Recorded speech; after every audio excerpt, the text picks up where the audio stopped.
This podcast is a member of the Voices of Wrestling podcasting network. Visit voicesofwrestling.com to hear the rest of our great podcasts, as well as show reviews, columns, opinions, and updates across the world of wrestling.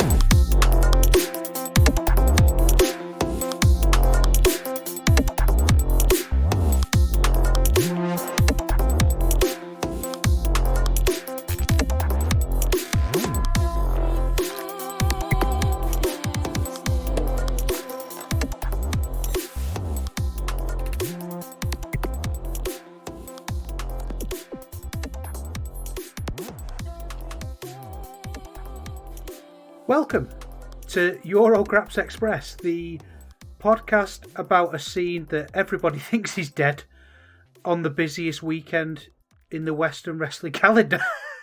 It just seems insane to be talking about European wrestling, but we don't care about WrestleMania, do we? We're not really bothered. We don't want Joey Janela's spring break. We want Neil David's half term. That's what we want. Never mind Joey Janela's spring break. Thank you for listening. Thank you for joining me. And I know it's probably been a busy couple of weeks for you, a busy weekend, I should say, for you with WrestleMania. Or has it? I don't know. It hasn't been for me, to be honest with you. I've not watched very much. It feels a bit strange. WrestleMania weekend used to be a big thing for me, like everybody else. I think it was a really exciting time, and it was, I'd take a couple of days off work and I'd go to the supermarket, I'd stock up on cheese and crackers, and I'd settle in for a weekend of wrestling and talking about wrestling. And I always really enjoyed it as well because it felt like I was saving something for myself. I never wrote about it. I never submitted articles. It was just something that I would watch and enjoy without the pressure of having to come up with hot takes. It didn't feel like work. It just felt like something that I really wanted to do.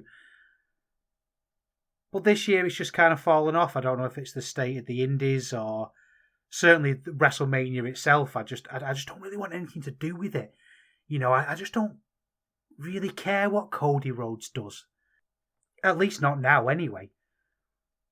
There seems to be this thing that we have to accept that when people go to that company, we have to be really happy for them. But for me as a wrestling fan, I look at what Cody had done, and I really respected it. I never really enjoyed Cody's in-ring work, particularly. I don't think many people would argue that he's a great worker. He's fine, But on those New Japan cards, you remember when he wrestled at Wrestle Kingdom and he was eaten up, but he had the balls to walk away and to go away and do something unheard of and be a major part of something that revolutionised what pro wrestling was. And to kind of go back on that now, he doesn't exist anymore to me. He was somebody who I respected, and now he's somebody that I could just forget about, like a lot of people when they go to WWE. I think it feels for the British wrestling fan with NXT UK and those sorts of things, it feels like quite a common thing. When you look at Pete Dunne dressed up as Butch, like a Peaky Blinders super fan, like he's doing like Peaky Blinders cosplay, you just think it's just a bit sad, isn't it? It's just a bit, I don't know, it just makes me feel like you remember all the things that we've lost. I used to really love the Bruiserweight, and now he'd come and it's like exactly the kind of thing I want from my wrestling. These tough juniors who would batter you and knock your block off. And then you had Tyler Bate, who was just a wunderkind. He was exciting and fresh and just a captivating personality. And Gunther, the former Walter, and all these people now are just gone, essentially, aren't they? They're not. We can say that. I think you've got to separate these things in your head. You can be happy for them. You can be, you can think that, yeah, it might be the right decision for you, but from somebody who follows this thing, it's a bit sad, isn't it, that they've kind of gone, that they're not performing to the peak of their ability anymore. You can't tell me that Volta is having matches as good as he was having before he got signed. I remember going to the RevPro Altrincham shows that they brought New Japan over, and it was Walter against Will Ospreay. And it's not a match that anyone really talks about. It's not a match that has gone down as sort of any kind of hidden gem or classic or anything, but I remember being in the audience and just thinking it's absolutely brilliant. And it's probably better than 90% of the matches he's had in the WWE. I mean, what's Pete Dunne done? What's Pete Dunne done? What has Pete Dunne done? Anyway, don't know why I'm moaning. I mean, I like to start these things off positively normally. I normally talk about what snack I'm having and tell you to go and make a cup of tea. So I want you to do that. I want you to go and make a snack, make a cup of tea. I've had some cheese and crackers. Maybe you could have a biscuit and be back to talk about a little bit of WrestleMania. Actually, I'm going to talk about Michael Oku and Rich Swann from the WrestleCon USA versus the World show. We've finally got some RevPro to talk about. Apparently Andy Quildan was on holiday, a well-deserved holiday, I'm sure. And he's back now, so we got a show to talk about.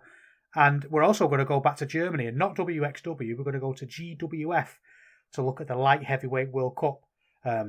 People who've been listening to this show know how much I love a tournament, so we've got lots to get on with. So we better get cracking, haven't we? So go and put the kettle on, and I'll see you in a sec.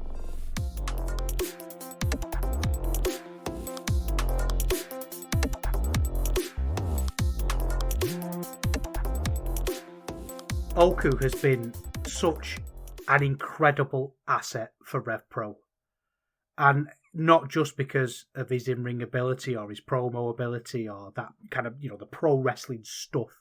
That's not to be sniffed at. He was a participant in a 5-star match from Dave Meltzer. He's been consistently great for the company for years and years. He's somebody they can rely on. They can put in prominent positions. They can give a championship belt to, and know he's not going to shit the bed. He's been great in all of those ways. But he's been such a great ambassador for the company. That almost media tour he went on after the Ospreay match was just really impressive, and in a way that I think the RevPro fan is really going to respond to, really appreciate, because he really puts himself out there for this company. And we're seeing it again now. He's gone over and taken a booking in Texas for over WrestleMania weekend on the WrestleCon show, the USA versus the World. And it's the main event.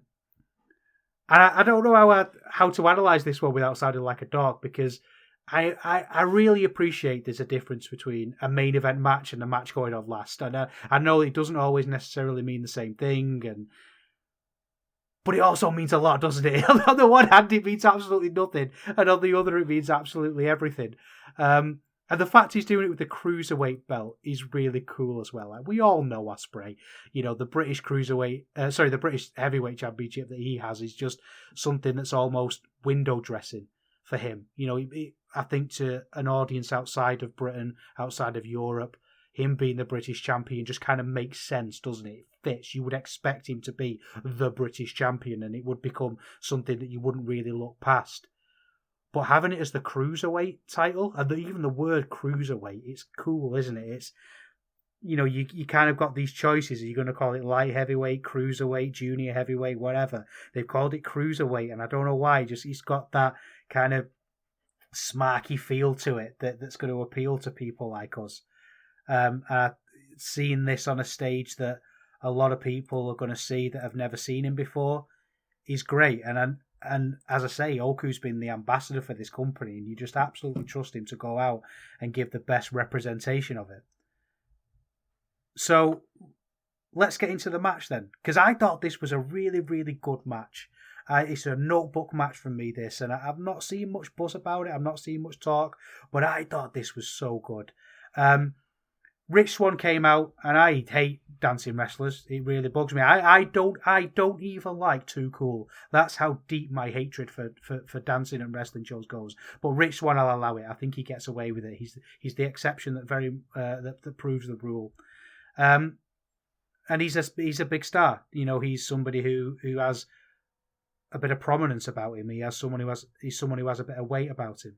He's not somebody who would have a throwaway championship match in a main event. It means something. A win here for Oku is important.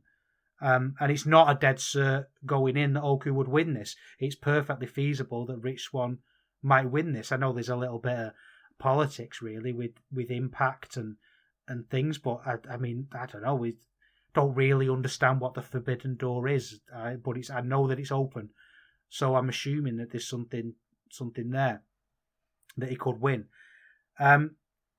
Oku was a little bit pro wrestler when he came out.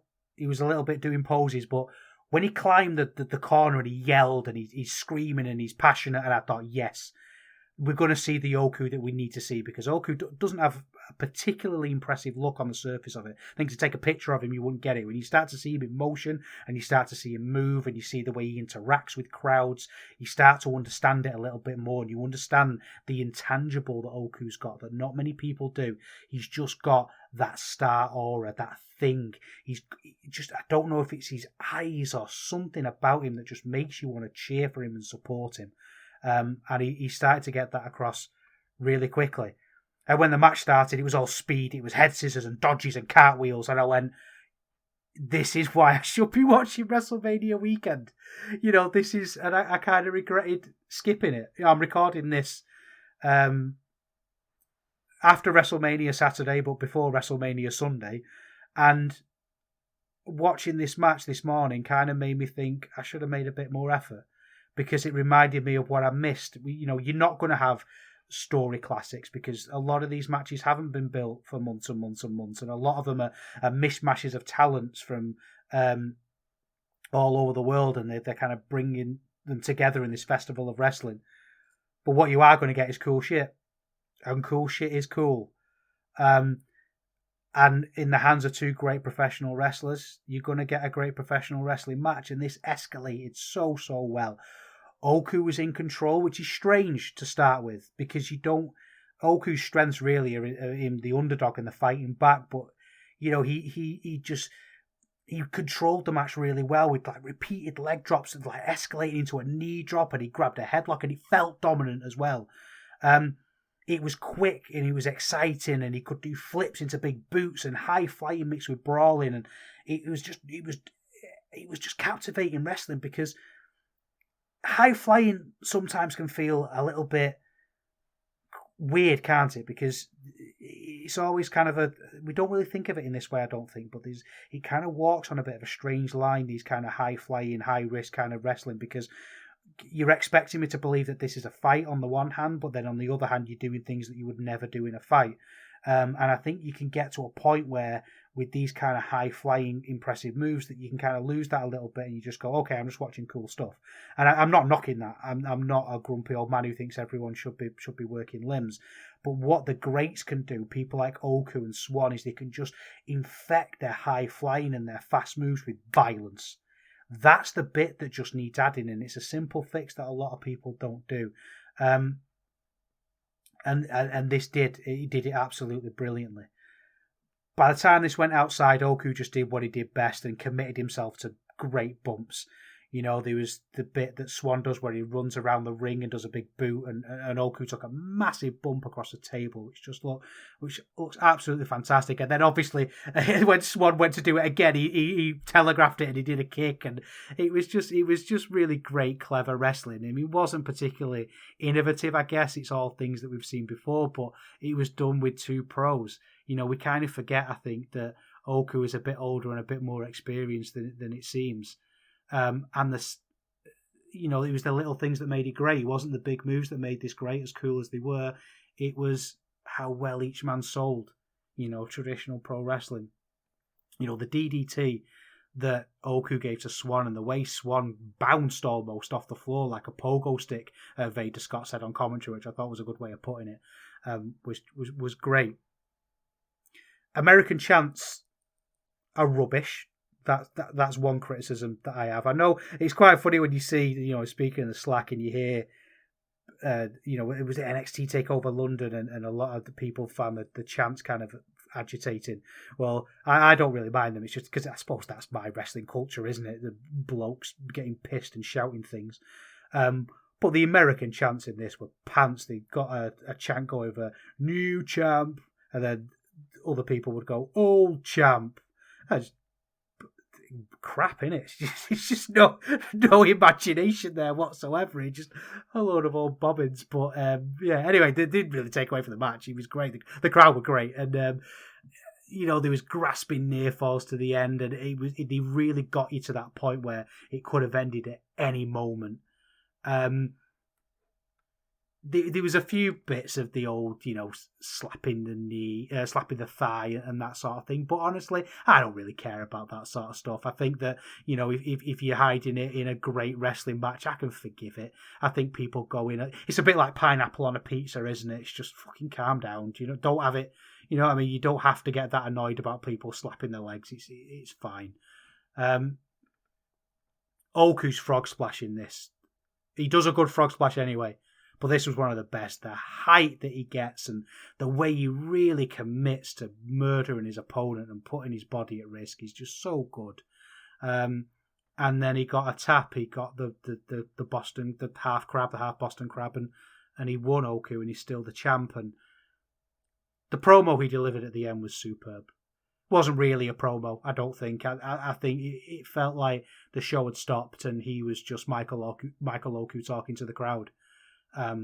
That's kind of how he delivers his promos anyway, to be fair, but it was just a really lovely moment. He talked about how Swann was an idol for him as a black wrestler, and he was somebody that he really looked up to, and that representation was so important to him. And even for me, as a nearly middle-aged white bloke, I can't help but feel, yeah, I get that. He was hearing it was really emotional and he got upset, and I think it was genuine. I do. I mean, he might have. I really believe that what he was talking about was completely genuine, and it was lovely. I was all in on it. I love Oku. It's a stupid fake sport, but he's real, even when he's wrestling, and it was just really good. So technically, this meant apparently that the rest of the world beat USA, but who cares? I think we should abolish borders. I think we should stop all wars, and I think we should watch more professional wrestling together. And this match was life-affirming and brilliant, and I really enjoyed it. So definitely go out your way to see it. Don't do what I did, by the way, and just Google WrestleCon versus USA versus the World and buy the first show that comes up, because I've now managed to buy the 2019 show, which I'm fairly sure I've already got because I started a new fight account because I got a promo. So I think I've got that show twice now. But hey, don't do that. Buy it properly. Don't be a wazzock, and I think you'll have a really, really great match. But we're a little bit off base here. We're not in Europe, so let's get back to Europe and talk about the GWF Light Heavyweight World Cup. So GWF had their Light Heavyweight World Cup 2022 on the 27th of March, and they aired it for free on YouTube. Anybody could watch it. And it had a little bit of a buzz about it. Paul Vosch, co-host of the Emerald Flow Show on the Voices of Wrestling Podcasting Network, was there, which is a great podcast, by the way. If you're interested in knowing all Japan, I'd definitely recommend it. It's one of those podcasts that saves you watching it. You can just listen to their thoughts on it, and it actually saves you watching old men going over. But he was there live, and Ian Hamilton DM'd me about it, and there just seemed to be a little bit of a buzz about it. And looking at the lineup of the tournament, there was a great mix of people that I knew, like Senza Volto, and Michael Oku, and Maverick, and Fast Time Mudu, and some people that I didn't. And that's really great, I think, in a tournament. You want that mix of people that you know and people that you don't, because you're got to learn about new wrestlers, and it just seems like a great looking tournament on paper. And again, it's free on YouTube. What do you got to lose? That's a really interesting way of doing business, actually, that I think is really cool. And it seems to be a lot of these indies are experimenting with different things. I think the era of the streaming service is being shaken up, because a lot of companies are going to say like IWTV and kind of doing package deals. Obviously, some are selling their souls and going straight on the WWE network. Some are doing Patreons. What GWF did was put the show for free on YouTube. Anybody could watch it, and it had kind of like that the Twitch streaming style donation thing. So they had a goal up of €1,500, and if you enjoyed it, you paid a bit of money, and I think that was a really good way of doing it. And they got their goal, so it looked like a pretty decent house as well. So for an indie, so they've sold the tickets, and then they get that to cover the production costs or whatever it was. I think that was a really, really nice way of doing it. This promotion just seems really lovely to be at. The crowd here were incredible. They were so passionate all the way through tonight. We're going to talk a little bit about the RevPro crowd later on and how I felt they were a bit flat. But this is kind of the juxtaposition to that. They were just into everything. They enjoyed everything. They were vocal, but not in a forced way. They weren't trying to get themselves over. They were just so invested in what was going on. And they really, really added to it. And this is a company that I really want to go and see. Got this thing bubbling in the back of my head about, the way Joe and Rich bounce around the indies. I've got this thing bubbling about bouncing around the indies, but actually doing it maybe one summer. I get on a plane and I get on a train and I go and bounce around some indies. And this would be like a great highlight because this feels independent. It feels raw but exciting as well. So obviously it was a light heavyweight tournament, a light heavyweight World Cup. I wasn't overjoyed with the structure of it. It was first round matches, and the winner of each match went through into a 4-way, which 4-ways can get in the bin. I just don't enjoy them. I feel like I'm often, not anymore, but in the past I was often really polite about things like this, where I would kind of go, but maybe it'll be good, maybe it'll be good. They never are. I mean, are there any great 4-way matches? I don't know. There's that one in TNA, isn't there? Was that a 3-way? Yeah, I think there's a couple of great 3-ways, but I don't know if there's any great 4-ways. I'm probably forgetting a really obvious one, aren't I, that people are shouting at their phones, or the car stereos, but DM me, let me know if there's a great one that I'm missing. So let's get into the matches then. We had Anarcho Montana against Crowchester. Crowchester, I should say Crowchester. Crowchester. It's not a tiny village. It's in England. It's a wrestler from Kazakhstan. I think that's cool as fuck. He had a great look. He had a great dance. He came out, and Anarcho Montana is from Chile. And there was just a really cool underground vibe to both of these. They both looked incredible. They were cool in a way that I could never be. Montana was kind of dressed like Kawada's son, who got really into hardcore punk. And he looked absolutely brilliant. They came out and they were really hyping the crowd up, but they were almost hyping themselves up as well. It didn't feel like that corny thing of somebody going, "Hey, come on," and trying to get the crowd on the side in an artificial way. They were getting themselves hyped up, and the crowd went along with it.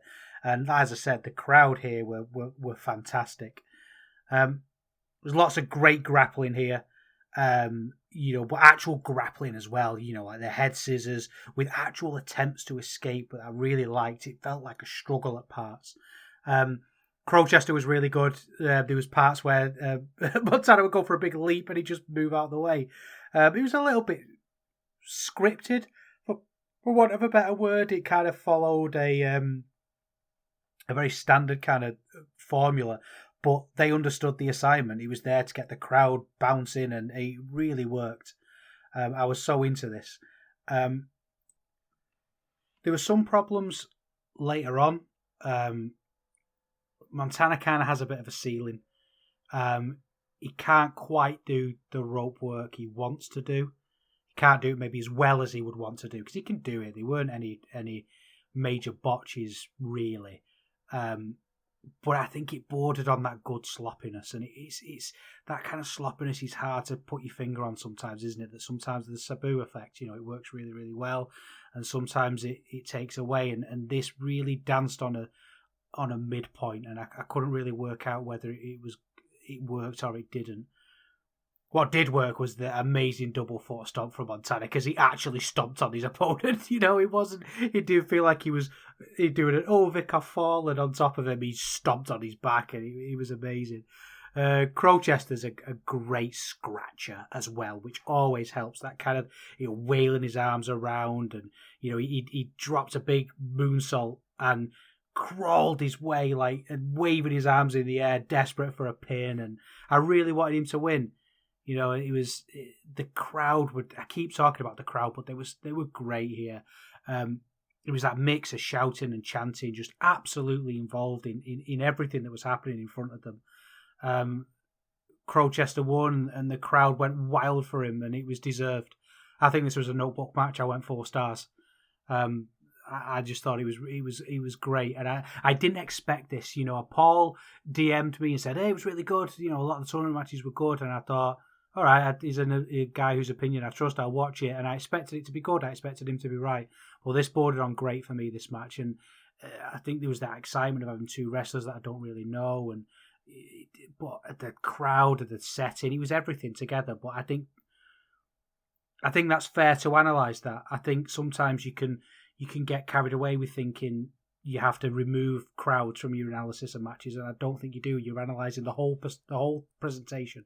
You're analysing everything from the commentary to the setting to the lighting to the sound. It all adds up, and the crowd is just as much a part of a wrestling match as the wrestlers. Sometimes slightly safer part, in theory, unless you're at a Stan Hansen match. But they are part of it, and they definitely added some star rating to this one for sure. The next first round match was Aitak Bahar versus Corey McRae. Corey McRae's British. He's from Essex. He's not very experienced. He's trained by Sid Scala. He's done a few bits and pieces. He's not someone who's particularly around the scene very much. He's not somebody that I think most people will be familiar with, to be honest with you. But I thought he was really good. Like, he just got a brilliant look. He's got a legit bounce to him. You know, he feels like he's full of energy, like he's wound up and he's ready to go. He did a bit of a fake Conor McGregor routine, which I would stay away from. I really would. If I was him, I would really avoid that. I think he does Conor McGregor does that kind of kung fu pose where he sort of spreads his legs and does a like lifts his arms up.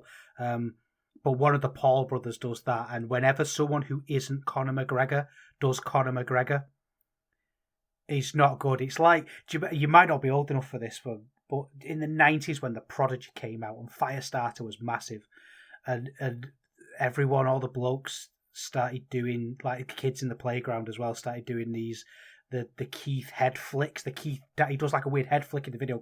You'll know what I mean when you go and watch the video. And there's just something about people not being Keith doing that, and there's something about people not being Conor McGregor doing Conor McGregor poses that's just dorky. It's like Undertaker level dorky. Undertaker buying MMA gloves and convincing everyone that he's a tough guy. Feel like I can't get through an episode without slagging off the Undertaker. But I think it's important to slag off the Undertaker. I think it's vital that we do that as wrestling fans, because he's portrayed as being the greatest wrestler of all time, and I think it's important that we fight back against this Undertaker love, and we know he's rubbish, don't we? We need to fight back against him. His awful Hall of Fame induction, it was just so cringe, absolutely embarrassing. And I saw as well, he's been doing a lot of interviews in the build up to it, and he was talking about how everyone nowadays, just all these wrestlers, they all watch cartoons and they want to be superheroes. They've never had a fight in a brawl, and I'm thinking, dude, you speak to the creatures of the night. You are a goth. You are the most panto, cartoony character that's ever been. And I'm not necessarily slacking that off. It's not for me. That's fine if that's what you want to be and that's what you like. But, maybe have a bit of self-awareness. Anyway, we're not here to talk about The Undertaker. We're here to talk about Aitak and Corey McRae. Aitak is someone who I've seen do bits and pieces in WXW.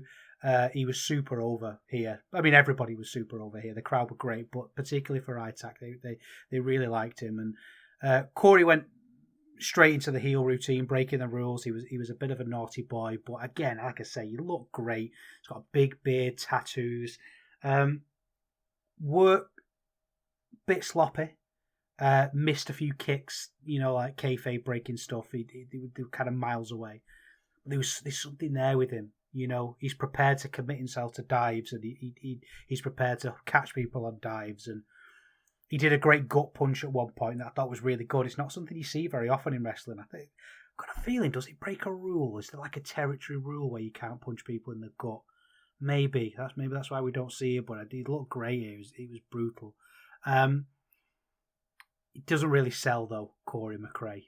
He doesn't really. He's kind of at that point. And he also doesn't wear boots as well, which I know Joe Lanza's talked about this one, and I completely agree with him. The kick pad and boot thing stinks. Don't do it. It looks really bad. Grappling was a bit sloppy. The match should probably have been shorter. It kind of got to the point with this one where they were just doing stuff. It felt like they were doing moves for the sake of doing moves. It wasn't necessarily adding to the story. And I think this is something that's going to come out a lot in this show, where we kind of needed a little bit of constraint here. I think maybe it needed a little bit of a veteran to take control of this, because there wasn't much structure to this as we got to sort of the back third. It just kind of fell apart. Even though McRae was doing great stuff, some picture perfect, like double suplex. One was like a twisting brainbuster, that kind of dumb jock energy stuff that people talk about. And I tagged one with a brilliant Ushigoroshi style thing, and he was very much doing moves, as I said, but the energy was great, and at no point was there downtime. And it was at the end of this match that I thought, I want to go to one of these shows. I don't know if I can do it. I don't know if I can get over there, but I really want to one day, because, to look at two young wrestlers who are really good and are definitely prospects, the way they were over here and the way they were allowed to be over and allowed to put on a great match by this crowd was fantastic. Then we had two familiar wrestlers, Fast Time Mudu and Michael Oku. Mudu was way more over than Oku here, which is understandable. He's the hometown guy and all that. He's the German wrestler. It also proves as well that Meltzer's hive mind bias doesn't go as far as Germany, I guess. It's one of those things. It must have a limit, like a distance limit. There must be no synapse links in proximity. If you get that reference, by the way, you've got to DM me and let me know, because that's a good reference. I think the pacing actually here was really good. They slowed it down, and the show really needed that, because we had a fast match, a violent match, and then this was a wrestling match, and it felt, not to go all Rip Rogers, but it felt like that was the appropriate thing to do here, and it worked really well. Oku realised he was being outshone by Mudu. In kayfabe, I think they probably predicted that anyway, and he started to act like a heel. I really thought about this, because I think a few years ago I'd have thought that was clever. I'd have praised that. I thought, oh yeah, he should act like the heel. You've got to go with what the crowd want and lean into it and be responsive. And that's what's amazing about wrestling, isn't it? And I think all the best art forms have that kind of sense about them. Like stand-up comedy. That responsiveness and being able to adapt what you're doing to fit what's around you in a very improv-y way. And wrestling is in a lot of ways the peak of that. But I don't know if I like it now. I don't know if Oku would have done that. I don't know if it clashed a little bit with what I know about Oku. I think maybe he would have put his head down and been a bit disappointed, But he's there to do the job, so he would have worked through it. But there would have been a tinge of sadness to him. I think I'm answering my own question here, Adza, because that would have been crap, wouldn't it? He would have been very excited. But I feel like that's what he would have done. So I don't know. Maybe I'm getting a little bit different in my old age. I want to think about things on a weirder level, but he didn't do that, which is fine. Oku worked the limb, actually, which was really good, and it sounds like a weird thing to praise, but he worked the limb well. He really wrenched a leg. Because Mudu is the Karate Kid, isn't he? He's dedicated his life to kung fu, and he sold it really well. He was like Oku was eliminating the powerful parts of Mudu's offense, which is just solid storytelling. Oku again really went into the heel thing, like pushing the face, it's like slapping him and that sort of thing. And yeah, I just really thought about that. Can people be different characters in different territories now in this day and age? Well, we can, I think you can, obviously, but do I like it? I don't know. Is this just a really good match that I'm overthinking? Because it was a really good match on the surface, and maybe I should just get a grip and appreciate it on that level. Again, Oku, like I said earlier on, he's great, isn't he? He runs the ropes at lightning speeds and then just bursts out with big kicks. And, he booted Mudu in the face at one point, and then the Mudu chants just raised the roof, and he stands up with his arms outstretched like a risen Christ and like an arrogant prick, and the crowd just got bigger and bigger and bigger. And there were a few bits in here that were a bit too ambitious, like often happens I find in Mudu matches. Like there was a leap into a triangle choke that was just a little bit much, but then Oku really sort of grappled his way out of it, not grappled in like a smooth way, but fought his way out of it into a half crab, and that was authentic as it gets. There were late kickouts in this, and Mudu really sold the instinct thing. Was it Gorilla Monsoon that used to talk about people kicking out an instinct? Like The best one is when Steen faced Nakamura in Ring of Honor, and he kicked out the Bomb AA on 1 before taking another one and taking the 3. But he really sold that. He just kicked out and didn't really realise he just went into pure wrestling mode, and he was like Pavlovian almost. And they really made me believe that anyone could win, and I thought it was a great match. Oku did win. Probably as you'd expect, although I don't know. I think that's what made the rest, as I say, what made this match so good is that even after the match, I thought, actually, no, you could have gone either way with this one and it would have worked, but it was Oku. And then we had Senza Volto against Maverick. Mavericks are from the HCW crew, the Hungarian crew that work a lot in Germany. And Senza Volto's great. He just does cool shit, doesn't he, Senza Volto? You know, he bounces around the ropes, he does the topes, he does the flip. And he's a big lad as well. He's like an old school lucha guy, like a thick lucha, which is great. Oh, a thick luchador, which I really like. And the match was all him to start with. Maverick didn't get much in apart from refusing to shake a hand. It was chops and brutality. And I would say as well, I went on Senza Volto's Twitter, and there's loads of pictures of him without the mask, and I delete them because he looks amazing. He's got that Dr. Wagner Jr. thing. Do you know how sometimes when luchadors lose their mask, they just look like blokes? They just look like everyday guys.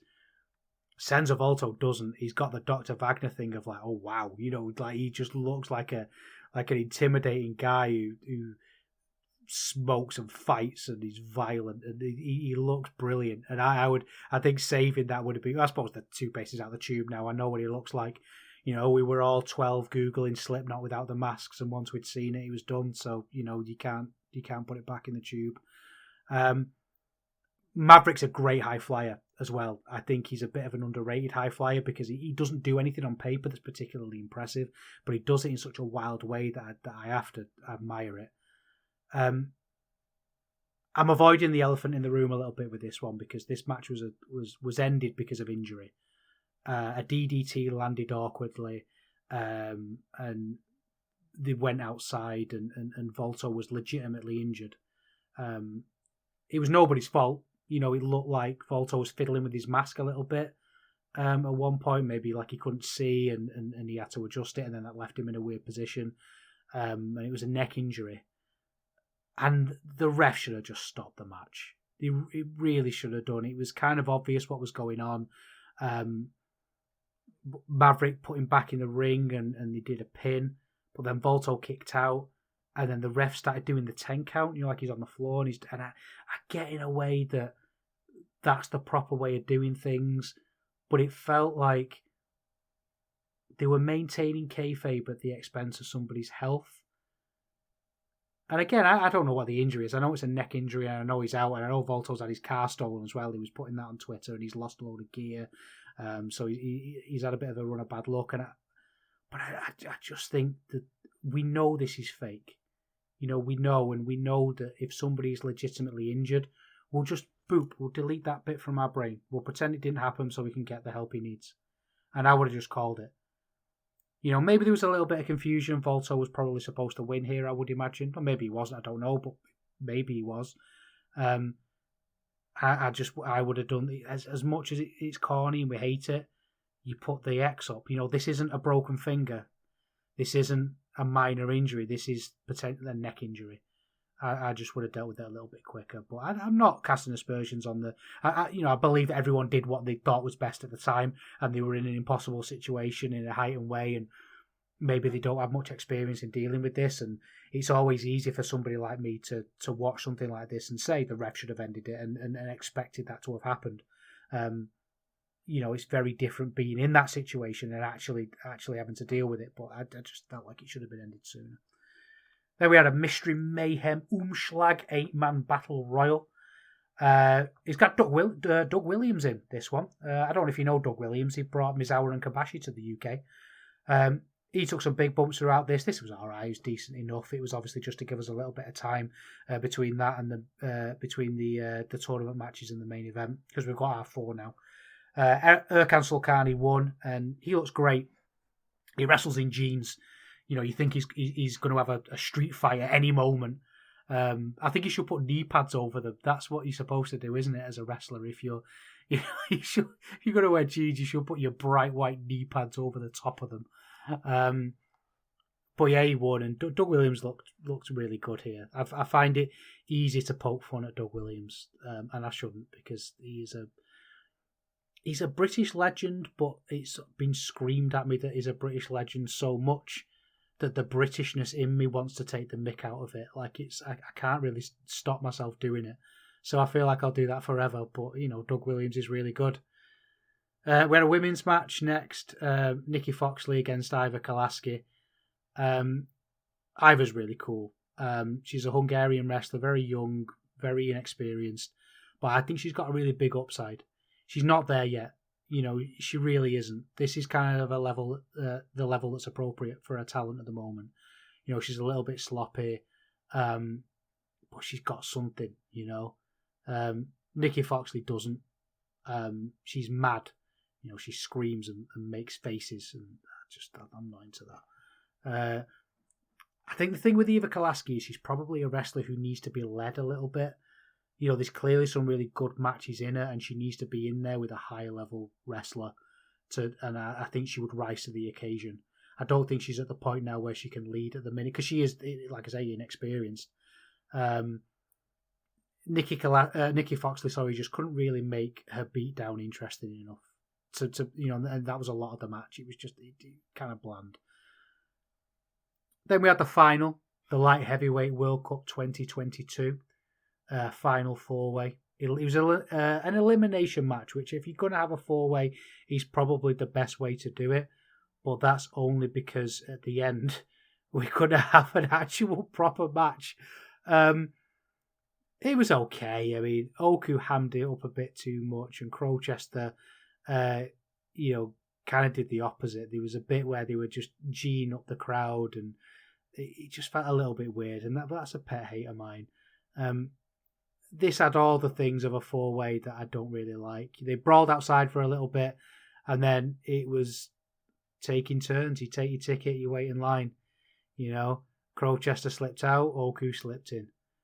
I wondered, because this was quite a snappy show. They had 2 dark matches on this, which you can watch. They're on the VOD. But I wonder if we could have done without the darker matches and just had 2 more matches, and had a semi-final before we went into the final. I don't know. I just think that this sort of thing is never good, is it? The four-way is never good, especially when it was literally taking turns to wrestle each other. I think Oku went a little bit far with the heel stuff again here. He went a bit, he's doing the Hogan thing to his ear when the crowd were booing, and I just thought, this isn't really the Oku that I know. And maybe it's me, I want that familiarity, but he didn't really give me much of that here. Maverick and Oku at one point tried to form an alliance and took forever in doing so. So Crowchester just drop kicked them both, which I thought was a really good spot. The closing bit before the first fall was really good, and it would get really violent. Someone would try and do a flip, but they get drop kicked in the face. And yeah, they were still taking turns, but I'm allowed to contradict myself. There were parts of it that it was really good. Maverick taps out to Itav, which made me think that Volto would have been here, perhaps. They needed to get Maverick out of the way. But he did a really good job. I thought Maverick was great. I don't know if I like where this went. The whole appeal of the show is that it was kind of a live wire. It was fresh talent, and there was always an air of unpredictability in each match. Everyone wrestled in a really wild way and at the peak of their ability. And the problem was, when you have a four-way, you're kind of dipping into having predictability. Like I say, with the wrestlers taking turns to go in and wrestle each other, and just felt like they didn't add anything by having a four-way. So what was the point? Like, for example, Itav got his heat. He got a big shine right before he was eliminated. Because you can't just eliminate him and send him to the back, but it just dipped into a trope and dipped into a familiar feeling that I didn't really like. You can't deny what's in front of you, though, and the crowd was so behind Crowchester there, and they were so against Oku that's just visceral. It's impossible not to enjoy, especially when Oku's doing things like slapping him on the back of the head, and Crowchester held on so well, and it took a great DDT on the apron to get him back in it, and Oku sold that brilliantly, and there was a springboard destroyer, a move that I don't really like. I think it's a bit corny, but it really worked here, and it made me think it was all over. Oku was great at playing the arrogant heel, actually, so maybe I do need to readjust my position on this one, because he was so good. He went for a frog splash at one point, but he did it so slowly, and he stood on top of the ring. He felt like it was going to end, and it was going to be one of those great endings where someone just gets put away, but you get that moment to really breathe in what's about to happen. There's going to be this big devastating move and then a 3 count. And Oku was able to convince us that this big frog splash was going to be the end. And then, the referee started doing that slower count, when they do the counts at a slightly different cadence because it's the end and it's going to be more dramatic. But then Crowchester kicked out. And, this is, again, reinventing the wheel. But the commentary was shouting, 9, 9. And I was all in. Crowchester got it with a big 450, I think. It was a 450 ending like a senton, I don't know. But it was a big flipping move, and the crowd exploded and loved it. And as much as I didn't like the structure of the match, and I didn't like how they did the final, I can't say I didn't enjoy the final, and I can't say that this show was anything other than brilliant. I thought it was really, really good. It came out completely from left field. But I thought it was great, and I definitely recommend checking it out. It's free on YouTube. It's actually, they put it as unlisted.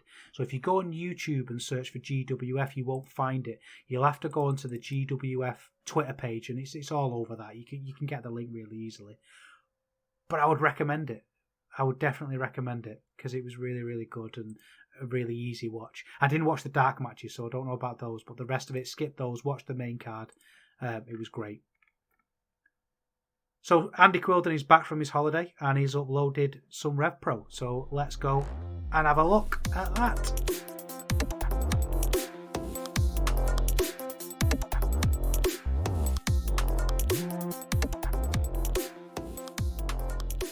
So we finally got a RevPro show to talk about. I was really glad that I had Carrot to talk about a couple of weeks ago, because I can't do a show without RevPro. It's just, it would feel wrong. It's basically a RevPro podcast with a little bit extra at the minute, because RevPro are doing so well. But as I say, Andy went on holiday and we didn't get very much, but we got the St. Neots show uploaded. We've still got a couple to go though. There's Raw Deal. We got No Escape, but we've still had a Raw Deal and a Live in London. That was like a month ago that still hasn't been sorted and put up on RPW on demand. Hell, it is what it is, and there's nothing we can do about that. There's plenty to talk about, but I think we might have to do a RevPro catch up at some point. But let's talk about what we have got. We've got a show in St. Neots. RevPro back, and they still sound like shit. It's become, I know he's been on holiday and he probably didn't want to edit very much when he got back. You know what it's like after you've had a long flight. But they're still doing nothing about the production. GWF are a much smaller promotion, and their show looked better, I think. Certainly sounded better. And I don't speak German, but I'm talking about the level of distortion on the microphone, and it's really starting to become annoying now that they're not getting any better, but whatever. The first match was Dan Maloney against J.K. Roberts. Dan Maloney's just awesome. The way he bounds into the ring he's got the short little boots on, and he looks like he bought them in Sports Direct because he's a massive chav and he's going to batter everybody that stands in your way. And I was really ready to see J.K. Roberts getting squashed. He was really, really pro wrestling. He came out and he did a pose on the floor, and he stalks around the ring, and as Gideon Gray said, though, fair play, lovely hair, let's see what he's got. And overall, he was pretty cringy. What kind of bothered me about this match, and I think what's bothering me about RevPro a little bit at the minute, is that they just will not commit to doing a squash. This kind of was a squash. It was all Dan Maloney, but it was just really long, and I feel like it should have just been done a lot quicker. Roberts did a bit of a fight back, but Maloney just no-sold him and then drop kicked him across the ring. Things like that. And I think it should have been done a little bit quicker. That kind of made the point. That image of him being booted across the ring was all we really needed. J.K. Roberts was a bit pants. He wrestled beyond his ability, and he really milked some rubbish Michinoku drivers that weren't really that good. I mean, Dan Maloney's a big bloke, to be fair. But I felt like he was doing things that didn't really come across very well. I loved Gideon Gray's line on commentary, which is, for someone who wrote the Harry Potter books, he's doing tremendously well. It's just like a brilliantly British patronising put down. I thought that was really good, but it just should have been a squash. Maloney chopped him, stalked him, and choked him, and it should have been out. It should have been done. It just dragged on a little bit too long. But we're going to see Dan Maloney again later on in the show, so we're going to get a little bit more of him. Then we had Kid Lykos versus Chuck Mambo, two tag team specialists. Actually, is Mambo a tag team specialist? I suppose he is these days. I traditionally don't really think of him as that, but I suppose he is. He has been. And I think my feelings on Lykos are well established. I don't think I can really add much that I haven't already said quite a bit. He was kind of turned up to 11 a little bit here. I don't really know how to describe it. There's just a stench of irony about Lykos that I was never really interested in the first place. And actually, I thought it had died. I thought it was dead. The sort of the Schadenfreude thing that they do where it's everything's got a dripping irony. So, for example, Lykos would come out, and because he's playing the heel, he would hold his arm out to kids, but he'd move his arm away and do that thing under his nose, and it wasn't genuine heat. It was a suggestion of heat. It was an indication that he was gaining heat rather than actually gaining the heat. And Don DeLillo might say it doesn't really matter, and one leads into the other anyway, but it's just something a bit patronising about it, I find. Something a little bit sneery about it. Like I'm treating this like a laugh, and maybe I'm at fault because I can't treat it like a laugh. And well, I mean, I can laugh while I'm watching wrestling. And it's just there's something like an air about the Lykos thing that I just don't really like. Lykos just went full panto with this one. I hated it, and he'd be really corny, and Mambo would go out and high five a kid, and felt like we were telling stories. The best bit of this actually was there was some really, really unenthusiastic chanting from Chuck Mambo, from like one bloke in the audience, really not committing to it. And I don't know if it was meant to sort of get people along with him, or if it was meant to be a really subtle burial. I really hope it was meant to be a subtle burial, because that would be absolutely hilarious. It was just flat. It was boring. It was awkward. There was no flow to the submissions. It was very holiday camp. They had to stop and rile the crowd because the wrestling wasn't doing it. The crowd was silent during this, and it took away. We talked in GWF about how a really hot crowd can absolutely add stars to matches, and here it took it away, and it wasn't a good match anyway. And the crowd not really being into it didn't help.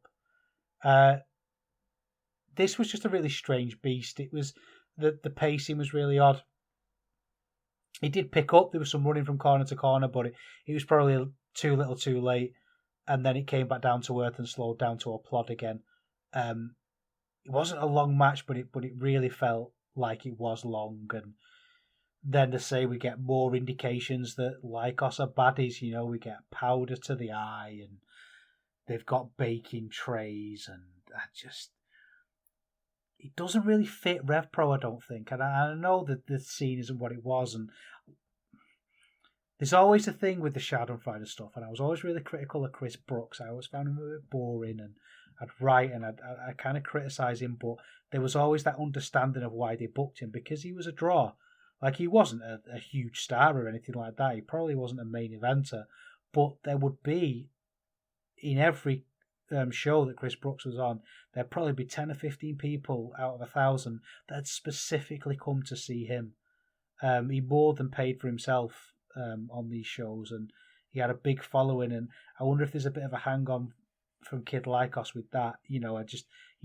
They've got people that come to see them, and then obviously they should book them if that's the case. But I think what they do in the ring just isn't really for me. Then we had a tag team match, women's tag team match. It was the Hex versus Hyan and Laura Di Matteo. Laura Di Matteo missed the last show. She's here now, and Hyan was a replacement, and she kind of shit the bed a little bit, to be honest with you. No, she wasn't a replacement, was she? They made it into a three-way, so she kind of was. She took Laura Di Matteo's opponent, I guess. But I've been saying that the women's division needs imports. It's been decimated by signees and things, and having the NWA Women's Tag Champs, Marty Bell and Allysin Kay, probably isn't a bad idea. The problem with the Hex here is they had that air about them of like, what do you know, when imports are in a new place and they kind of have that air that they're playing at pro wrestling. The way they did they made a big deal of hiding the belts and doing the hand thing. They do like the clapping thing and saying, "Hey, we're heels." And at one point, Marty Bell pretended to pull a muscle in her leg, and they're having a great time and wrestling in a perfectly adequate way. But if you're going to analyze it, there's not really much to talk about. I feel hesitant to take something seriously when the people performing it aren't taking it seriously. I don't want to put more thought into it than they have. It was almost patronising in its averageness, really. Like, no thought was made into making this good. It descended into chaos, and it became a bit soft, really. No one was really committing to anything. Hyan running around with Allysin Kay was good, but it seemed like she gassed herself while she was doing it, so I'm not sure it was worth it. And then there was things with Kay hitting Hyan with a belt, and then pinning Di Matteo, and nobody really reacted. And I'm not sure how smart this was in a women's division that's struggling. I know in a sense that the argument is that the people who actually wrestle in this company were pinned after cheating and they took belt shots and all that. I get it wasn't a clean finish, but I wouldn't have pinned them. I wouldn't have, we're trying to build these up to be contenders, people like Hyan and Di Matteo, and having them lose just seems weird to me. I don't know if I'm overthinking that one, but it's not what I would have done. Then we had Alex Coughlin and Luke Jacobs. I've said for a while now that Jacobs should be a power junior. The problem is he looks really stocky and big, but in real life he isn't. He is a junior. He's young, and there's a good chance that he'd get a lot bigger, but he is a junior, really. And here he's going against one of the toughest looking heavyweights going in Alex Coughlin. With awful camera work with this one. Absolutely awful camera work. It was out of focus in Coughlin's entrance. It was all over the shop. But I can't help but be excited about this one because it's Luke Jacobs. And I don't know what it is.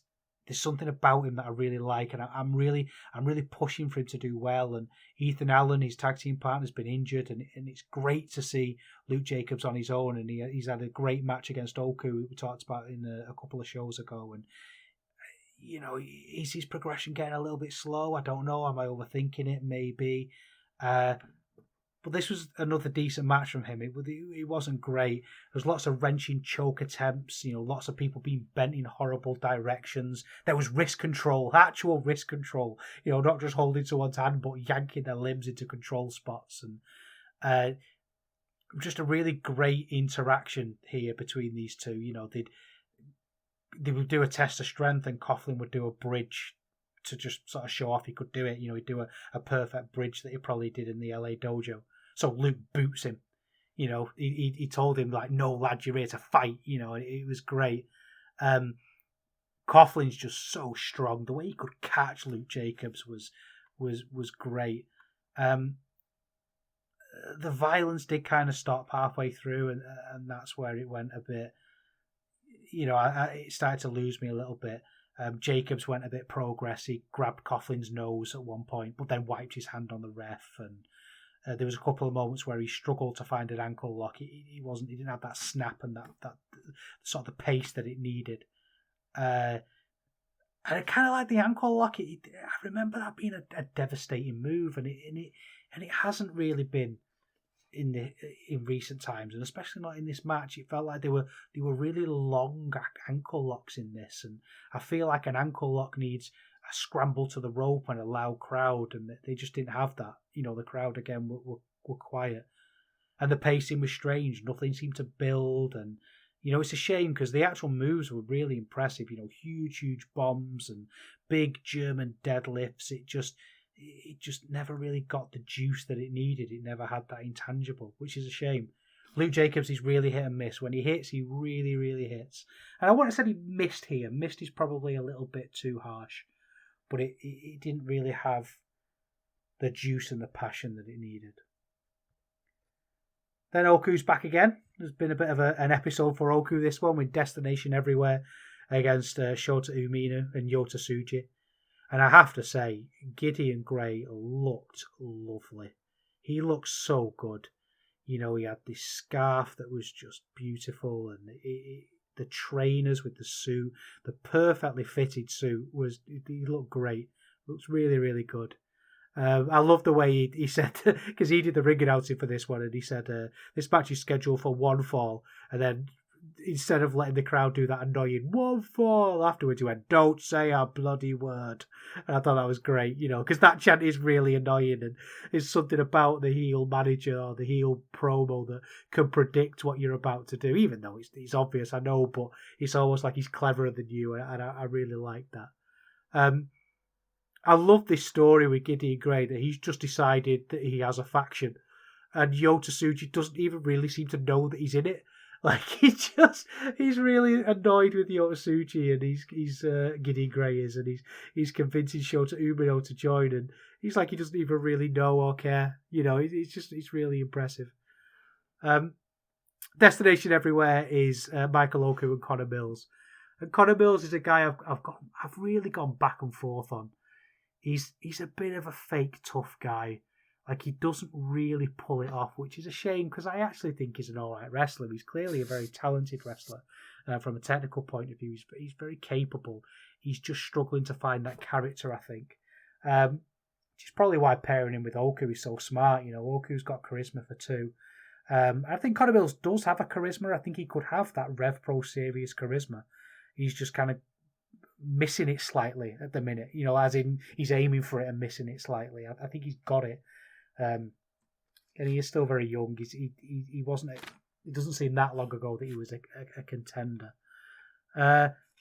Just really good tag team stuff here from Destination Everywhere. Plodded again slightly, which is kind of a theme of this show. Really, there's lots and lots of plod until Umino came in and dropped some big elbows. But really, it was Oku that got that over because of his selling. Connor Mills had a hot tag, and he was good. It ended in a moonsault that got two people, but it just wasn't fluid. The crowd didn't really go along with it. Connor Mills tried to G up the crowd, and they just weren't really interested. There was a big ending, but the pacing was a little bit off, so Aminu was kind of reeling, like, on jelly legs, but he had to do it for that split second too long.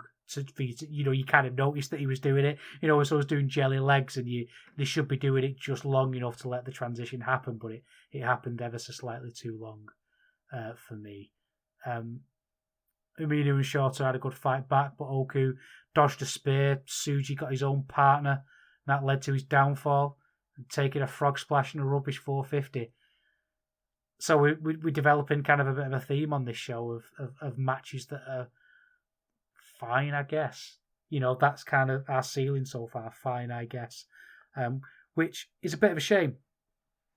And he was never really going to be saved by Kid Lycos 2 against TK Cooper. Although actually Joe Nelson is the much better Kid Lycos.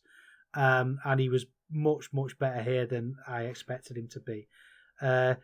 But old Lycos came out with a baking tray, and you just think, oh, right, as great as Joe Nelson was, there was always that kind of stench. Lycos has a bag, and we know he's got the powder in it, and he was in full view of the camera and the crowd, and it was a bit like, okay, we're telling stories.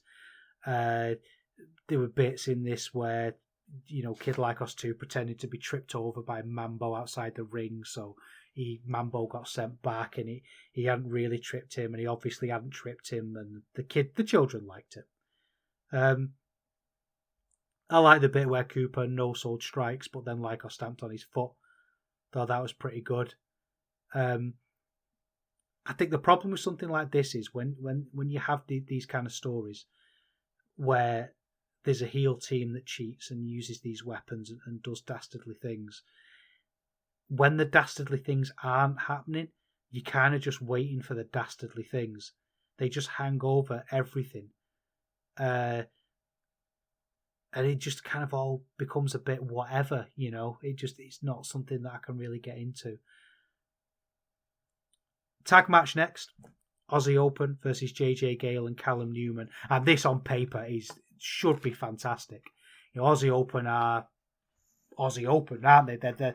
I would put them as one of the best tag teams in the world at the minute, and I really believe that. I'm not being ironic. I'm not trying to have a hot take, because if you watch them and you've been keeping up with their work in RevPro, that's not a hot take. That's a perfectly valid thing to think, that Aussie Open are one of the best tag teams in the world. And Gale and Newman are two amazing prospects. I really think these are going to be names to watch. JJ Gale's got this very, we talked earlier about the Sabu thing, where he's wrestling right on the edge all the time, and sometimes he botches, but it doesn't matter because he's really, really pushing. And Callum Newman is a bit of a protege of Ospreay, and he's similar in terms of athletic ability. It kind of reminds me when we first started seeing Ospreay. Whether he'll end up as good as Ospreay or not, he's obviously that's a really tough challenge, because Ospreay is one of the best ever. So it's that's quite the ceiling, But he is really good, and this, they came out fighting here. It went straight to a massive dive from Callum and Gale, and Gale pushed it a little bit too far and ended up, I think, smashing Fletcher in the face, which I think it was a shoot, and I think they had to slow down, which kind of scuppered the start a little bit. So as much as the sort of the clumsiness can add to things here, it maybe took away from it slightly. And like a lot of things in this show, it kind of ended up being a bit disappointing. There was a change when Newman and Gale did a flip, and they both caught and slammed into the ring, and Aussie Open just took control then, and it kind of became a bit turn-takey. It was a 3 and a bit star match. It was just, Aussie seemed very connected to the crowd, and they always are, but again, there were little bits in this that were forced, like another wobbly leg moment from Dunkzilla and Newman, and it just all felt a bit like people were going through the motions. And I'm not doubting the effort. I think it was just one of those matches where things didn't really land. I can't really pick apart why it didn't work. It just kind of didn't. And it's one that we need to move on and forget about. The main event had me so excited, though. It's Ricky Knight Jr. versus Robbie X. And these are just two wrestlers who I absolutely love. Ricky Knight Jr. for obvious reasons. He's exciting and brilliant, and he's really going to be a big star, I think, one day. He's got a little bit of everything. He's got the promo ability, he's got the aura, he can move, he can brawl, he can fight, he can wrestle. He's a great all-rounder. He's 22 years old as well, which is nuts. He's that good at that age. I suppose he's been wrestling since he was a baby, but he really is going to be great. And I think Robbie X is such an underrated wrestler. I talked about him when I was talking about Dean Allmark a couple of episodes ago, about how he's kind of in this great list of wrestlers who look like painters and decorators, but then could go out and have banging matches. Robbie X is that. And actually, I kind of have to take that back because he's got into fantastic shape. He looks absolutely incredible, and I've really enjoyed all the Ricky Knight Jr. Robbie X matches. I never watched Southside. Basically, what happened was RevPro bought Southside, this other company, and bought and kind of brought RKJ and Robbie X in. They were their regulars, and they're really familiar with each other. They've had lots of matches in RevPro, and they've all been great. Some are better than others, but you've kind of got this feeling with them that there's going to be a brilliant match when you see them. But I mean, like a lot on this show, this was just really disappointing. It wasn't on that level at all. I don't know if it's because Robbie X has been injured and he's come back, and he's a slight step behind just while he gets himself back in the swing of things. I don't know. And it's strange because the crowd for this were red hot. They were, and genuinely red hot as well. And it started off with grappling, but in kind of an anticipatory way. It didn't feel like they were stalling. It felt like we kind of had to wait for something amazing to happen. You were kind of salivating for it. I think part of the problem during this bit was the way it was set up, because I'm just going to say it, the commentary needed to shut the fuck up. They needed to shut up. They were talking about Dan Maloney. They were just wittering on, and it felt like, when you're trying to watch something and someone's just in the room talking, and you just think you just need to just be quiet for a bit, let a moment breathe. Yes, you could. You'd be much better just doing play by play. You just needed a moment at the start for us to soak up what was happening and to get excited about it and get into it. And they didn't let us do that because they were just rabbiting on the pair of them. And it just... I actually generally, apart from the quality, the sound quality, I generally like RevPro commentary. Maybe I should be slagging them off because I can't even speak, so maybe I can't even say the words, but I do generally like RevPro commentary, but there was too much commentary in this moment.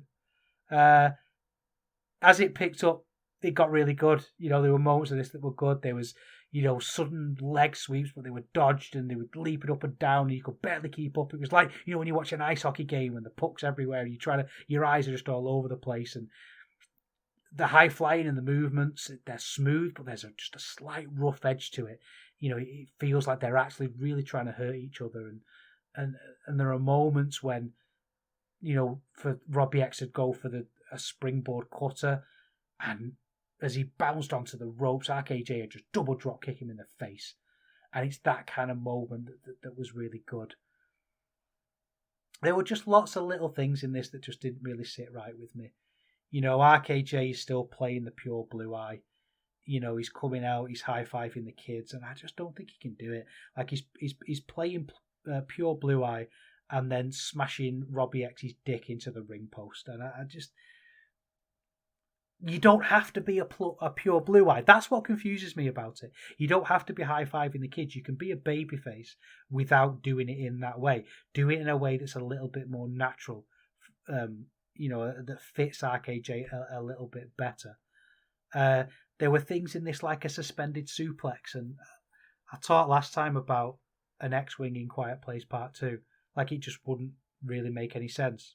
It would make sense in Star Wars, but it wouldn't make sense in that kind of horror drama, like realistic thing. And suspended suplexes kind of had that feel here. They just felt out of place. It felt like something that wouldn't have happened. And I can't really articulate it any better than that. I hope you understand what I'm saying. The whole match just wasn't really quick or brutal, and it's two things that these matches generally are. Little things like Robbie X's kick seemed a little bit more gentle than usual, and RKJ went after the injured leg, which is a decision that is both correct, yet also probably a really boring way to tell this story. And again, you're also presenting RKJ as a pure blue eye who goes after an injured body part, so it just didn't sit right with me. There was a dual Canadian Destroyer spot, which was cool, but it's cool on a disconnected level. And it kind of caps things. It's cool in an athletic sense, it's cool in a cool move sense, but Canadian Destroyers are never going to reach that peak for me. They're always going to cap it as this is pro wrestling, which I know is a really weird thing to say, but as in pro wrestling from the outside, like pro wrestling looking in, RKJ does a load of New Japan finishes, which, does Rainmakers and Last of the Dragons, and I don't know how I feel about that, because on the one hand, I could scratch my chin and say, oh yes, he's he's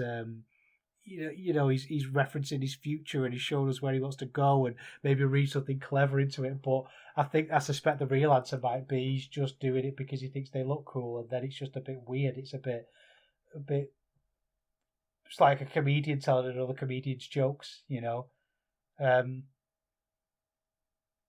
Overall, again, like I say, this kind of fits in with the rest of the show. He was okay. I feel like I'm really railing it, but everything on this show was kind of like 3 stars. Apart from the Lycos stuff, which I didn't like. It's just it was a bit of an average watch, really, not something that I can particularly recommend. What I do think they should do with RKJ actually is lean into stuff that happened at the end of this match, because Robbie X lost, and sort of the setup to the match was that Robbie X came back, and Quilden said, "You can pick your opponent." And the person he chose was his longtime rival, big star, RKJ. Which is a great setup for a match. And obviously RKJ won. He targeted the limb. And what he did at the end, because he wanted to do that thing where he stands and celebrates with his opponent, he didn't help him up. He physically picked him up. And there was something about that moment that is just brilliantly patronising. And it reminded me of some of the things that RKJ was doing over lockdown, where he would have a really close 50-50 match with someone and he would almost lose. But then at the end, he'd deliver this promo as if he just put him away and it was easy. He'd deliver promos like, "Oh, well done, kid, you tried your best. I'd love to do it again further on down the line." So, and he kind of established this really weird character of somebody who, on the one hand, was kind of heelish, but then on the other, thought he was a blue eye. He thought he was a babyface. He thought he was a bit of a hero. And that's such an unusual character and a really difficult thing to do. And I don't know if it was intentional. I really don't. Because they played this one off when he picked him up, and I thought it was this wonderfully patronising moment that just spoke to like a really complicated character nuance. And actually, they played it off like he was a face thing. It ended up. RKJ ended up making the save at the end, coming out and rescuing RKJ from Maloney because he gored Robbie X. I wonder, it made me think, am I reading too much into the RKJ character? Did I give him too much credit over lockdown? And was all this some sort of happy accident that I've invented? And I don't think it is. I'm 90% sure it wasn't. But it just confuses me why they're going for this really weird, almost reversal of that, where he's a pure blue eye and just does dickish things. I'd rather he was a heel who was convinced he was the biggest blue eye. He'd be like Tybalt in Romeo and Juliet. The reason why Tybalt is such a fascinating character is because he's the baddie. Everybody knows he's the baddie. Everybody in the audience knows he's the baddie. But in his head, he's the most honourable man who's ever lived. And he does the right thing. And that's what the best baddies do. And I felt like they were telling that story with RKJ. And they just kind of stopped. Listen, RevPro is still the best promotion in Europe. This show wasn't for me. But at the end of the day, it wasn't at the York Hall. It was at St. Neots. It wasn't a major show. But just having a look at that card would probably lead you to expect a better show than you're going to get if you watch it. I think this one is skippable. All you need to know really for the next show is at the end, Dan Maloney came out and speared Robbie X because he was annoyed that he wasn't the chosen opponent. And then RKJ came out and made the save. And that set up a few matches over the upcoming shows. And Quilden's still really into this nice, simple booking where you kind of caught with a little rivalry. There's like a little cluster that face each other. over a period of time. And I do quite like that, actually. But that's it for RevPro. I feel like we're miles behind, but there's not a lot we can do if they're not putting them up on RPW On Demand. What could we do? I mean, the next show is called Raw Deal, ironically. But hopefully by the next episode we'll be able to talk about them in a little bit more detail. But that's you up to date with RevPro.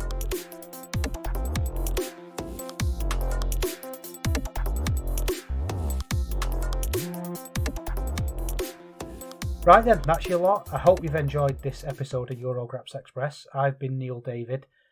Don't forget to follow me. I'm on Twitter at EurograpsEXP, all one word. You can keep up with all the latest stuff on Spotify and iTunes if you subscribe. You could donate through there as well. There's a link on there if you'd like to give me some money for a better microphone. Absolutely no obligation to. I'm not asking anybody for anything. I just hope you've enjoyed listening. It's the arse end of Salford. It's late at night. In fact, I think I can sense the sun's about to come up, so I'd better call it a day. I'll see you in a couple of weeks for another episode where we'll catch up on progress. We'll hopefully get a bit more RevPro in, and we'll have a dig around for some more interesting tidbits. We might even talk about, and I'm not promising this, but we might even talk about Progress belting up a man who they can't put on the WWE network, which is brilliant, isn't it? I still need to work out what I'm going to say about that, but I've got 2 weeks to do it, so your homework is to think of something interesting to say about that. I'll do the same, and we'll see who wins. See you in a couple of weeks.